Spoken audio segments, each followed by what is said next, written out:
Lewis Hamilton vient d'être totalement pris de court, non pas par un concurrent direct sur la piste, mais par une décision inattendue de son propre équipe, une équipe censée marquer le début d'une nouvelle ère dans sa carrière en Formule 1. Dans un retournement de situation qui a surpris même les fans les plus attentifs, Ferrari a annoncé qu'elle ne présenterait pas le très attendu paquet d'évolution de la SF25 lors du prochain Grand Prix de Miami. À première vue, cette décision pourrait sembler n'être qu'un simple ajustement de calendrier. Mais en réalité, elle a des implications bien plus lourdes. Elle révèle les priorités actuelles de la Scuderia italienne et jette une ombre inquiétante sur le début de l'aventure d'Hamilton en rouge. Il s'agit de bien plus que d'un simple retard dans l'introduction de nouvelles pièces ou d'ajustements aérodynamiques mineurs. C'est une décision stratégique avec des répercussions profondes qui permet de mieux comprendre comment Ferrari positionne ses deux pilotes et quelles sont les attentes réelles autour du projet impliquant le pilote le plus titré de l'histoire de la Formule 1. Avant d'entrer dans les détails et d'analyser l'impact direct sur Hamilton, ses performances et son avenir au sein de l'équipe, n'oubliez pas d'aimer cette vidéo, de vous abonner à la chaîne si ce n'est pas encore fait et de rester jusqu'à la fin pour découvrir une analyse complète et exclusive des coulisses de la Formule 1.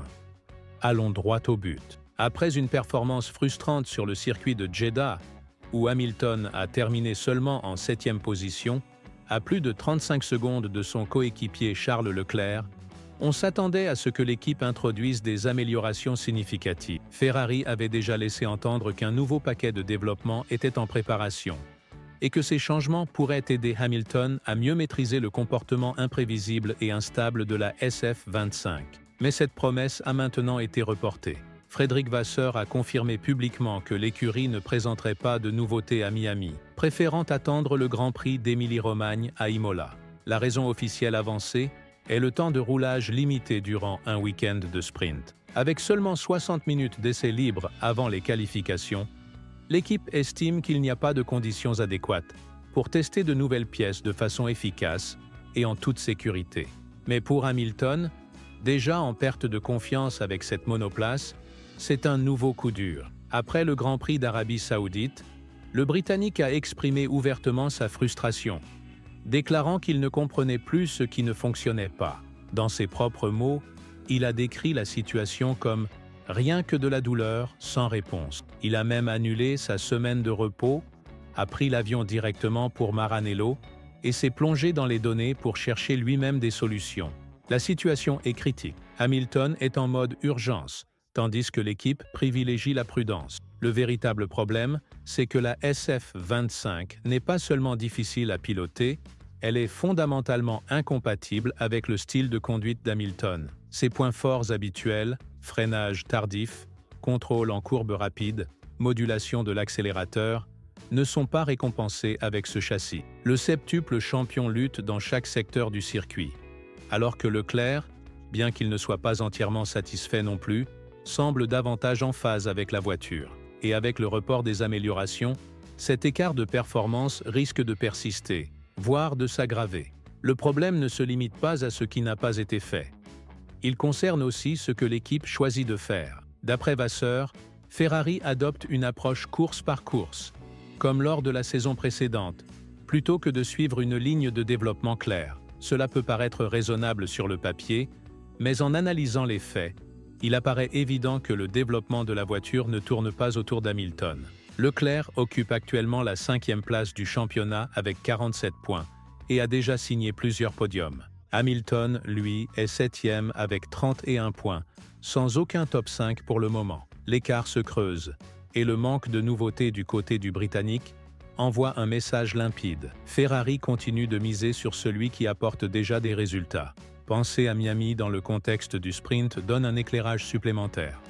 Oui, le programme est resserré. Mais la vraie question est la suivante. Si cela était connu depuis longtemps, pourquoi ne pas avoir anticipé?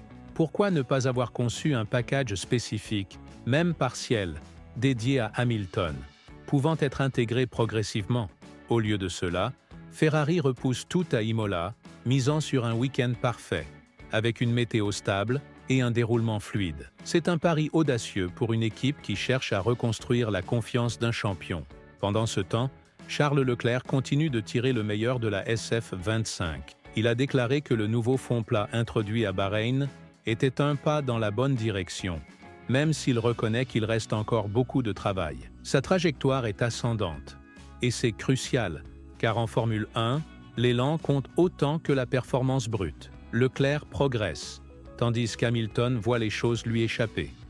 Il ne faut pas non plus ignorer ce qui se passe en interne. D'après certaines rumeurs, Loïc Serra, directeur technique, s'était opposé à l'introduction anticipée des évolutions à Bahreïn, jugeant que l'équilibre de la voiture n'était pas encore maîtrisé. Et maintenant, avec Miami sorti du plan de développement, il est évident que Ferrari privilégie la prudence au détriment de l'audace. Mais pour un pilote comme Hamilton, qui excelle dans un environnement dynamique et réactif, cette approche prudente peut être contre-productive. À l'approche d'Imola, la pression monte au sein de la Scuderia. Ce Grand Prix ne sera pas simplement une autre course, ce sera un test décisif. Et ce n'est pas la presse qui crée cette tension, c'est Ferrari elle-même. En reportant les évolutions, l'équipe a tout misé sur un seul week-end. L'attente est immense, car Hamilton n'a pas rejoint Ferrari pour finir 7e. Il est venu pour la légende, pour la gloire. Mais pour le moment, il est piégé dans une spirale de frustration, avec une voiture qui ne répond pas, des batailles en milieu de peloton et une équipe qui semble de plus en plus concentrée sur Leclerc. Le report des évolutions, malgré l'évidence des difficultés d'Hamilton, envoie un message fort. Lorsqu'une équipe croit réellement en son pilote, elle ne retarde pas les outils dont il a besoin, elle les fournit, elle l'accompagne. Et ici, ce n'est clairement pas ce qui s'est passé. Pour autant, Hamilton ne baisse pas les bras. Il annule ses projets personnels, retourne à Maranello, passe des heures en simulateur, examine les données avec précision. Il fait tout pour trouver une solution. Mais la vérité est cruelle. Tant que la voiture ne suit pas, tant que le concept de base ne correspond pas à son style, Imola pourrait ne pas être un soulagement. Ce pourrait être un révélateur douloureux. Et alors, que se passera-t-il si les améliorations échouent? Si l'écart en qualification avec Leclerc dépasse toujours la demi-seconde? Si la voiture continue de glisser, de bloquer les roues, d'user prématurément ses pneus? Que restera-t-il du projet Hamilton chez Ferrari? Il faut se souvenir que la grille ne dort pas.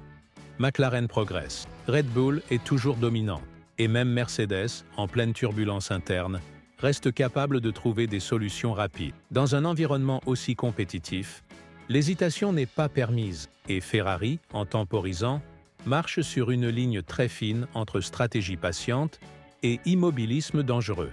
Et il y a l'aspect psychologique. Chaque séance de qualification décevante, chaque course derrière Leclerc, chaque briefing sans réponse mine la confiance, nuit à la communication et peut fissurer les fondations de l'équipe. Si Ferrari ne fait pas attention, elle risque de perdre bien plus que des points. Elle pourrait perdre l'engagement total d'un des plus grands pilotes de l'histoire. Voilà pourquoi Imola représente bien plus qu'un simple week-end. C'est un référendum sur la stratégie de développement de Ferrari, sur l'intégration d'Hamilton, sur la viabilité de ce projet au-delà de 2025. Alors préparez-vous, car la suite promet d'être intense, émotionnelle et déterminante pour le récit de cette saison et peut-être même bien au-delà. Si vous êtes resté jusqu'ici, pensez à liker la vidéo, à vous abonner à la chaîne et à activer la cloche de notification pour ne manquer aucun épisode de cette saison passionnante de Formule 1. Et souvenez-vous, notre deuxième chaîne vous offre des analyses techniques approfondies, des contenus exclusifs et un accès unique aux coulisses du sport. L'histoire d'Hamilton chez Ferrari ne fait que commencer et vous allez vivre chaque étape à nos côtés.